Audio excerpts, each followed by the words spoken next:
ನಮಸ್ಕಾರ, ನಾವು welcome seeds ಕಂಪ್ನಿಯವರು. ನಾವಿಲ್ಲಿ ಹೊಂಬರ್ಡಿ ಗ್ರಾಮದಲ್ಲಿ ಇದ್ದೀವಿ. ಹಾವೇರಿ ಜಿಲ್ಲೆ, ಹಾವೇರಿ ತಾಲೂಕು, ಬ್ಯಾಡಗಿ ಕ್ಷೇತ್ರದಲ್ಲಿ ಇದ್ದೀವಿ.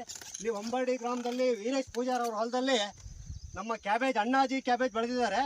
ಬಹಳ ಚೆನ್ನಾಗಿ ಬಂದಿದೆ, ಅತ್ಯುತ್ತಮವಾಗಿ ಬಂದಿದೆ ಅಂತ ಹೇಳಿ ಇಲ್ಲಿ ಅವರ ಊರು ರೈತರೇ ಹೇಳ್ತಾ ಇದ್ದಾರೆ. ಕಲ್ಲಪ್ಪಣ್ಣ ಅವರು ಕ್ಯಾಬೇಜ್ ಬಗ್ಗೆ ಮಾತಾಡ್ತಾರೆ. ಕ್ಯಾಬೇಜ್ ಹೆಂಗಿದೆ ಅಣ್ಣ? ಎಷ್ಟು ವರ್ಷದಿಂದ ಬೆಳೀತಾ ಇದ್ದಾರೆ ಇಲ್ಲಿ?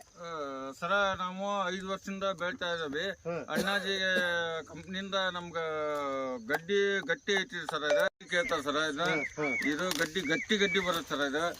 ಇದು ಹೊಳ್ಳಿ ಬರಲ್ಲ.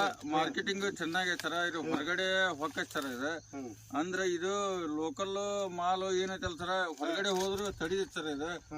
ಇದು ಗಟ್ಟಿ ಇರೋದ್ರಿಂದ ಇದು ತಡಿತೈತೆ ಸರ್. ಇದು ಈಗ ರೈತರಿಗೆ ಏನ್ ಹೇಳ್ತೀರಿ? ನೆಕ್ಸ್ಟ್ ರೈತರಿಗೆ ಇನ್ನ ಬೆಳಿಲಿ ಹಿಂಗ ಚೆನ್ನಾಗೈತಿ ಅಂದ್ರ ಇದು ರೈತರಿಗೆ ಔಷಧಿ ಯಾರು ಸಿಂಪಡಣೆ ಕಮ್ಮಿ ಸರ್. ಇದು ಬೆಂಕಿ ರೋಗ ಬರಂಗಿಲ್ಲ.